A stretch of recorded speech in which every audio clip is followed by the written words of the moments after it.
The Buffalo Bills signed wide receiver Jamison Crowder.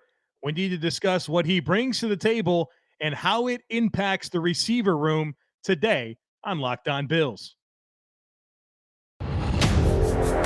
You are Locked On Bills, your daily Buffalo Bills podcast. Part of the Locked On Podcast Network, your team every day.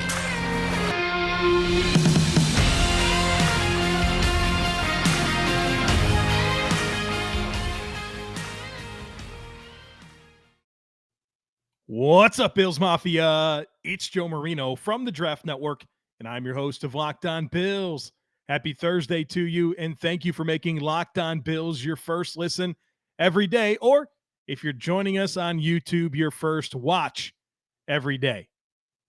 Well, it took a little bit longer than I would have hoped, but we're going to have a chance today to discuss the Bills signing of wide receiver Jamison Crowder.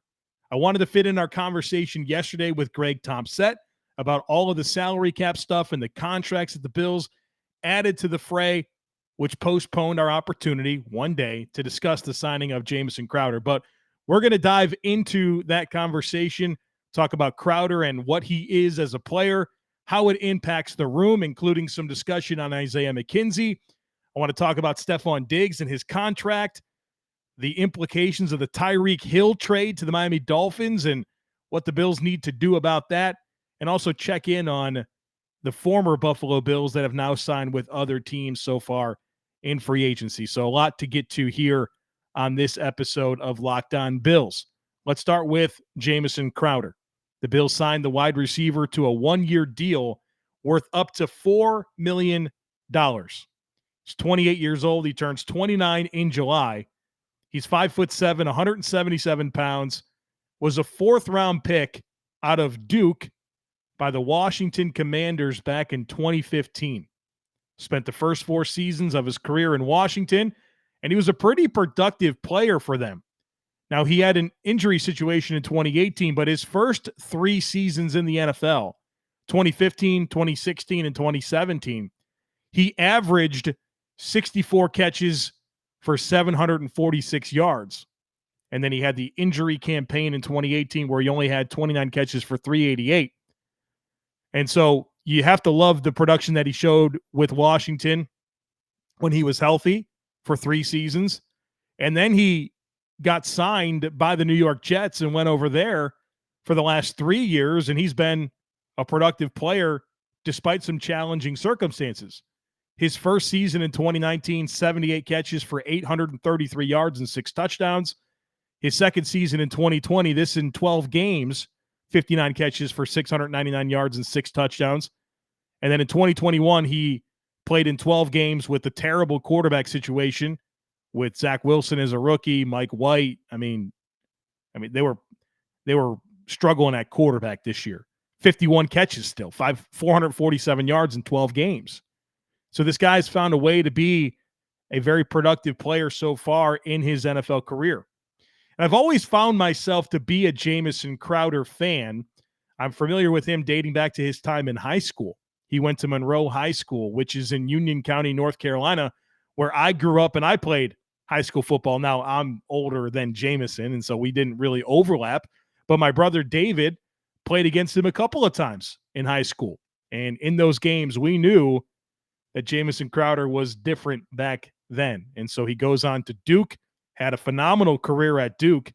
He ended his career as the ACC's all-time leader in receptions with 283, and he also had a school record 5 punt return touchdowns. So this guy, whether it's been in high school, because I happen to have watched him play in high school, or at Duke, or with Washington, with the Jets, he's found production. And I think for the Buffalo Bills, he immediately fills the void in the slot that has been created by the release of Cole Beasley. And it's important for us to note that Jamison Crowder, he's primarily a slot receiver, but he can play some on the outside. 76% of his snaps so far in his career have been as a slot receiver, 24% out wide. So predominantly a slot, but don't get confused. This guy can play outside as well if needed. And what I love about Jamison Crowder is that he understands how to run routes against zone coverage, which is a lot of thinking, right? You talk a lot about having the elusiveness and the ability to sink your hips and get in and out of breaks and be deceptive and sell your route breaks and create separation, which he can do. But what we don't often give enough consideration to is how smart guys are reading coverage, understanding zones, understanding how the defense is trying to space the field and how you work off of that and how you find leverage and you find space and you make yourself available to your quarterback. That's something that Cole Beasley did very, very well for the Buffalo Bills offense over the last several seasons. And now Jamison Crowder comes in and replaces that ability. And a lot of that is just being on the same page with the quarterback. You guys have to see it the same way. You have to process the coverage the same way and anticipate where the space is going to be. And that wide receiver has to get there, and the quarterback has to know that they're going to get there and throw the football and get it out on time. So it's not just that ability to run away from coverage and separate, which Isaiah McKenzie does give you. It's also that ability to separate against zone and process and adjust on the fly and make good sight adjustments.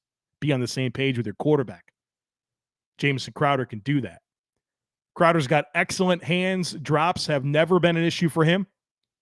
He's got solid yards after catch ability, which is, look, I'm not going to sit here and try to tell you that this is one of the best yards after catch players in the league, but he's got some. I think he's a comparable route runner to Cole Beasley with excellent hands like Cole Beasley, but offers more yards after catch skill than Beasley did. He's also younger, and he's the same age that Beasley was when Cole first came to Buffalo. And so I like all of that as it relates to kind of this swap, if you will. Jamison Crowder stepping in, Cole Beasley departing. You get younger, you get more yards after catch. And I think you might have an argument to be made that you get more versatile, both in alignment and in things that they can do on the field. So I'm really excited about this addition of Jamison Crowder to the Bills wide receiver room. I want to talk about the implications on the overall room and Isaiah McKenzie. But first, we are brought to you by BetOnline. It is that time of year again as college basketball's tournament is upon us. From all the latest odds, contests, and player props, BetOnline.net is the number one source for all of your sports betting needs and info. BetOnline remains the best spot for all of your sports scores, podcasts, and news this season. And it's not just basketball. BetOnline has you covered for all of your sports wagering information needs, including live betting and your favorite Vegas casino games. You want to bet on the Bills? Well, BetOnline currently has the Bills down as the favorites in the AFC East, the AFC Conference, and the Super Bowl if you want to get in on that. And they have Josh Allen as the early favorite for 2022 NFL MVP. So if you want to bet on the Bills, there's some good opportunities to do it over at BetOnline. So head to the website today. Use your mobile device if you want to learn more about the trends and the action, because BetOnline, it's where the game starts.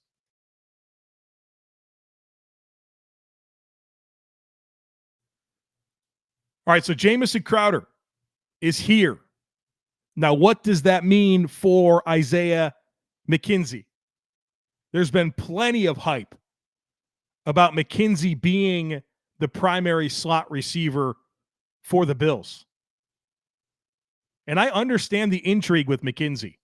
He has some really impressive flashes, and it feels like there's that one game every year where he gets a bit more opportunity and he performs extremely well. But I do think we need to take a step back and be honest about what he actually is. I like Isaiah McKenzie, so let me preface what I'm about to say by saying I like him. I would like to see more of him, and I think he can help this offense. And I certainly love what he brings to the locker room and how his teammates and coaches talk about him. All of that stuff matters. But he's also entering his 6th season in the NFL. He's never had more than 30 catches in a season. He's never had more than 282 yards receiving in a season. And he's had 2 chances to hit the open market this year and last, And both times he came back to the Bills for minimum type contracts. His value to the Bills is as a wide receiver 4 and a gadget guy. And that's perfectly fine. I love what he brings as a route runner against man coverage, especially on those over routes, on those shallow crossers, those longer developing routes that allow him to simply run away from coverage.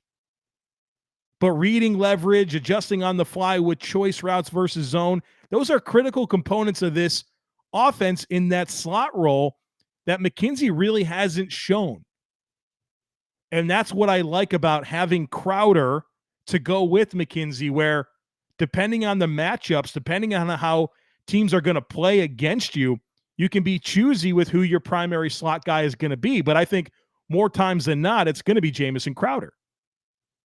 But you still have that opportunity to incorporate Isaiah McKenzie when you go 10 personnel, which is 4 receivers on the field. When you want the jet sweep motion, when you want to do gadgety type stuff, you have your player in Isaiah McKenzie that can do that. And so this is definitely going to limit McKenzie a little bit and his opportunity.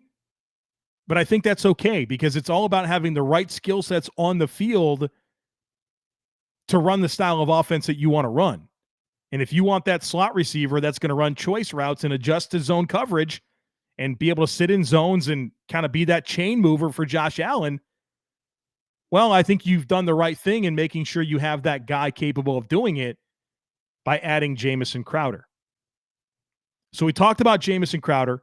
We talked about Isaiah McKenzie. Now let's talk about this wide receiver room in general because it's kind of coming together here, especially when you consider the Bills typically keep 6 receivers on the active roster. That's it, 6. And I think we have a pretty established situation here. Stefon Diggs is your number 1 receiver. Gabriel Davis is your number 2 receiver, and I'm excited for that. Look, statistically, Gabe may not have looked like he took a big step from year 1 to year 2, but he took a big step. And if you go back to our performance review series on wide receivers, I detailed all of those things. So if you're wondering or you want to hear more about the growth of Gabe Davis from year 1 to year 2, go back and listen to that performance review discussion on the wide receivers from a month or so ago, and I really detail all of those ways. And I mean, this guy just went out and had a historic performance in terms of receiving output in a playoff game. Gabe Davis is ready to break out even more. So Steph Diggs is your 1, Gabe Davis is your 2, Jamison Crowder is your 3. He's your slot. Isaiah McKenzie is your 4. And then you have 2 other guys in Jake Kumaro and Marquez Stevenson. Jake Kumaro, a player that the Bills brought back. He was an unrestricted free agent. He signed back with the team. He can play on the line of scrimmage. He can block. He'll play teams. He's going to make the roster. And so that's 5 spots. Diggs, Davis, Crowder, McKenzie, Kumaro. That's 5 spots. You've only got 1 more. Typically, when the Bills create their rosters, it has 6 receivers. And right now, the leading candidate is Marquez Stevenson, a draft pick from last year that has some explosive vertical receiving skills. And we talk about the Bills needing to find more speed at receiver and have that down the field threat. Maybe it's Stevenson. He'll certainly get that opportunity. Now, if the Bills draft a receiver, now Marquez Stevenson becomes a bubble guy. And I'm in favor of the Bills drafting a receiver. I hope that they do with one of their first 4 picks. But as this offseason elongates and the Bills fill other holes, I'm more and more pushing receiver down the pecking order of needs I think they need to fill. Right now, I am firmly placing cornerback and interior offensive line over wide receiver. And the Bills might need to draft 2 corners. We'll talk about that in a moment. But with your first 4 picks, and I know Brandon Beane's going to want to take best player available and all that type of stuff, but I hope that the best player available across those first 4 picks winds up being 2 corners, an interior offensive lineman, and a receiver. And I'm leaning towards that receiver being 4th. So I'm still in favor of the Bills investing a meaningful draft pick on a receiver. If they do, I'm curious if they keep 7. If they don't keep 7, is Marquez Stevenson a bubble guy? And can we start talking a little bit more about Marquez Stevenson being that vertical guy, being that very reasonable 6th receiver? Now, the issue there is he doesn't play teams.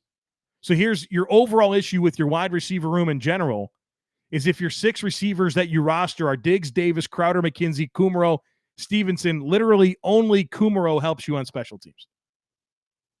And ideally, you'd have one more guy that can cover kicks and punts. On the practice squad, you still have guys like Isaiah Hodgins and Tanner Gentry, who I think are low-ceiling players. So Jamison Crowder in, Isaiah McKenzie, what it means, the wide receiver room in general is coming together. It's pretty fascinating. But let's talk about that Stefon Diggs guy a little bit more. I know there's some panic among Bills Mafia when it comes to Stefon Diggs and his contract situation. I'd like for him to have a contract extension myself, okay? I would like that to be true, especially because more and more wide receivers are getting paid. And as that happens, Stefon Diggs becomes more and more and more underpaid. And by waiting, right, the Bills have waited, it's only going to cost them more. So while they got Josh Allen done early and Trey White done early and Deion Dawkins done early, and those look like great value contracts for the Bills compared to what other top players at those positions are getting paid, it didn't really work out the same way with Stefon Diggs. We all understand that Stefon Diggs has outplayed his contract. Entering the 2019 season, Stefon Diggs signed a 5-year, $72 million contract. He has 2 years remaining on that deal, including this year. He's the 21st highest paid receiver in the NFL. We just saw Tyreek Hill sign a 4-year, $120 million guarantee, 4-year, $120 million contract with $73 million guaranteed.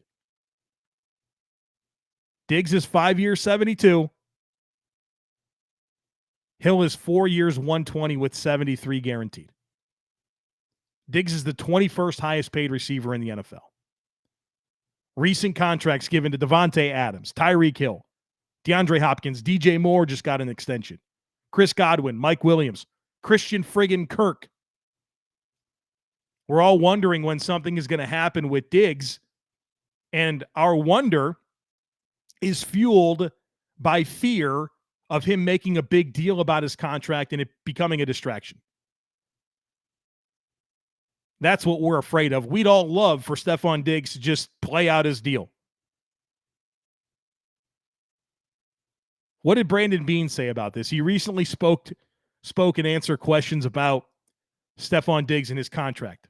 This is what he said, quote, "We've got Stefon for 2 more years. We know that. At the right time, we will work with his reps and see if there's something to be done that makes sense. It's got to be fair. It has to make sense for him. It has to make sense for us. But Steph's been great. He reached out to Von Miller on the recruiting process. He's a winner. He's all in on winning. Sure, everyone wants to be paid, but he wants to be on a winning team. I think he's been the best version of himself, and I don't see his contract being an issue." Couple things here in response to that. First of all, the first thing that I want to highlight is that Brandon Beane, as the Bills general manager, and the outstanding job that he's done since he arrived in 2017, has his finger on the pulse of this situation. He is fully aware of everything that exists with Stefon Diggs and his contract and how it compares to the rest of the top wide receivers. He knows. It's not like you need to send him a text message to inform him of all of these details. He knows. He's also fully aware that the reason he even has Stefon Diggs on this football team is because he became disgruntled in Minnesota, which opened the door for him to come to Buffalo. So Beane is fully aware. Diggs is also literally out there right now recruiting players to come to Buffalo. He said it. He reached out to Von Miller on the recruiting process. That's a pretty good indication that Steph Diggs is pretty satisfied in Buffalo. So I know it's boring, and I don't do this often, where I say trust the team. Trust the team. They have the good information. They know better than anyone. They'll do the right thing. But this is one of those times where I feel compelled to say trust the team. Bean knows what's up. Bean's aware of what's going on across the league when it comes to wide receivers. He knows how important Diggs is. He knows the relationship with Josh Allen. And so I'm going to choose to trust him on this. And my overall panic level on the Diggs situation with his extension is very, very low. And I bet if you would have told Packers fans 3 weeks ago that Devontae Adams would have been traded, or if you told Chiefs fan 3 weeks ago that Tyreek Hill was going to be traded, they would have looked at you like you had two heads. All right? I get it. I get it. But I'm going to trust that Brandon Beane's fully aware of all of this. And that if he wants to keep Diggs in Buffalo, he'll do it, and he'll make sure that his contract extension is taken care of. So let's talk about the Bills' cornerback situation. And the reason that this is suddenly even more pressing than it's been is because the Miami Dolphins, the Bills' AFC East rival, just traded for Tyreek Hill. They gave up a ton for him, and they gave him a massive contract. And they've given up a ton to have this combination of Jalen Waddle and Tyreek Hill. But when you look at the Dolphins, and we'll talk more about what the AFC East rivals are doing eventually. But they have done a nice job this offseason. They've revamped their offensive line with Teron Armstead and Connor Williams. And they still might add more there. They could sign J.C. Tretter, play center for him. They got a completely new backfield with Raheem Mostert and Chase Edmonds and Alec Ingold, their fullback. A fullback is a thing for that offense. They have Gesicki back on the franchise tag. They got Jalen Waddle, of course. They signed Cedric Wilson from the Dallas Cowboys, who had a great year last year filling in for Michael Gallup. Good blocking receiver, good vertical skills. Of course, they have Tyreek Hill, and they have a head coach in Mike McDaniel that runs a quarterback-friendly system. And so they've really done a good job, in my opinion, of creating an excuse-free year for Tua Tagovailoa to come in and prove what he is at quarterback. I mean, they have isolated that variable. Tua is the variable. He's got all the other stuff. The O-line, everything's good on offense. Defensively, we already know that they're strong. They retained their defensive coordinator and most of their assistants. They're a good defense already. They have some exciting young developing talent in guys like Jalen Phillips at defensive end, Javon Holland at safety. Christian Wilkins is a nice player on the defensive line. They re-signed Emmanuel Ogbah. So it's not like the defense is going to let them down. They've got what they need here. They're one of those teams that you look at and say, wow, it just comes down to the quarterback. And Tua's going to sink or swim. And if it doesn't work out, if Tua flops this year, they'll know that he's not the guy. And guess what the Miami Dolphins have? 2 first-round picks in the 2023 NFL Draft to do what they need to do to get a new answer at quarterback, whether that's move up and draft a rookie, trade for a quarterback, which is now a thing in the NFL these days. But the Miami Dolphins are set up pretty well. Now, they don't have Josh Allen, right? I still like the Bills a whole lot more than Miami, but we have to acknowledge that Miami's done some really good things here to help make themselves a more competitive football team that has a chance, right? I mean, look, you can say what you want about Miami. They're in the top 10 of the NFL for wins over the last 2 seasons. Now, they haven't made the playoffs. They don't have much to show for it. But it's not like they haven't been able to win games. So we'll see what happens with Mike McDaniel, their head coach. He's definitely a wild card, a unique head coach, one unlike anything we've ever seen. We'll see what happens at quarterback. But you kind of have to like what's going on around their coach and their quarterback. But to bring this back to the Buffalo Bills, Tyreek Hill, Jalen Waddle, that's as fast as it gets. Might be the 2 fastest receivers in the NFL. And while the Bills have been a very good defense in terms of not allowing explosive plays, they don't have athletes in their secondary that can run with these guys. And nobody does. And nobody does, right? Nobody has athletes that can run with these guys. But the Bills have a very slow cornerback situation, even with Levi Wallace gone. Dane Jackson's not a burner. And you have Trey White, who's coming back off of an ACL tear. You got to get some corner help here. And it feels like the Bills have been reluctant to do anything meaningful opposite of Trey White, but I'm not, you got to do something here. And maybe that's a veteran and a draft pick.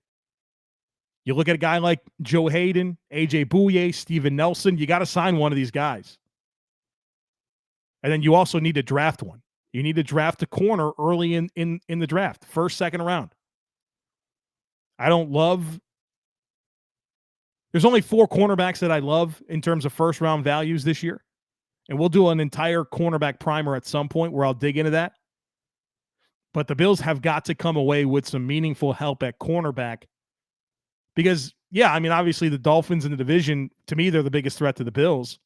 And they have Tyreek Hill and they have Jalen Waddle and they have Cedric Wilson. But this AFC in general is loaded with pass catchers and quarterbacks, right? You got Joe Burrow and those 3 good receivers in Cincinnati. Patrick Mahomes, he's still out there. Justin Herbert with Mike Williams and Keenan Allen. Russell Wilson with Cortland Sutton and Tim Patrick and Jerry Jeudy. Derek Carr has Davante Adams.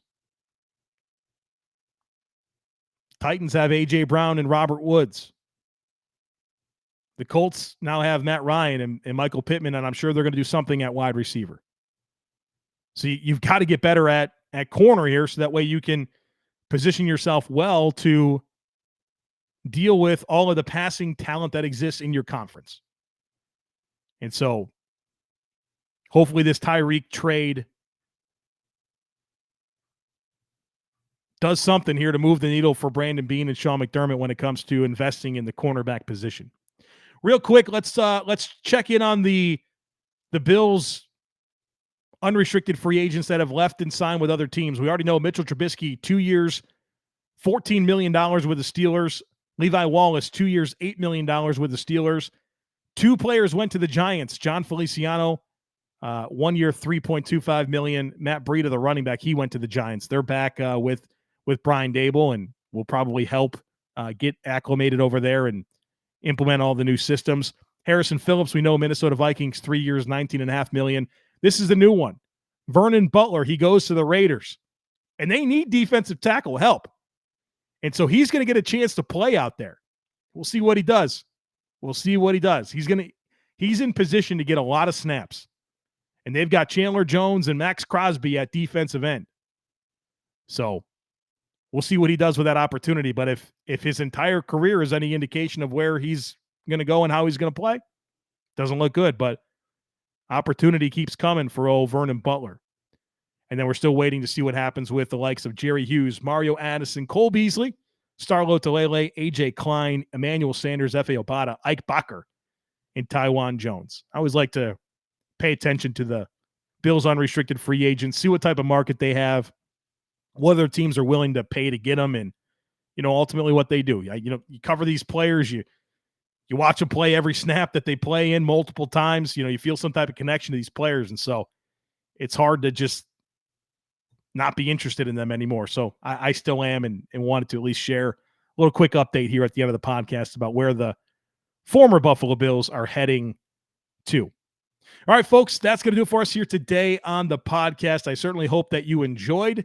If you are enjoying, would love if you took a second to leave a review, share the podcast, subscribe. If you're on YouTube, like the video, leave me a comment, share it, tell somebody that you're enjoying the YouTube channel as well. I greatly appreciate all of that.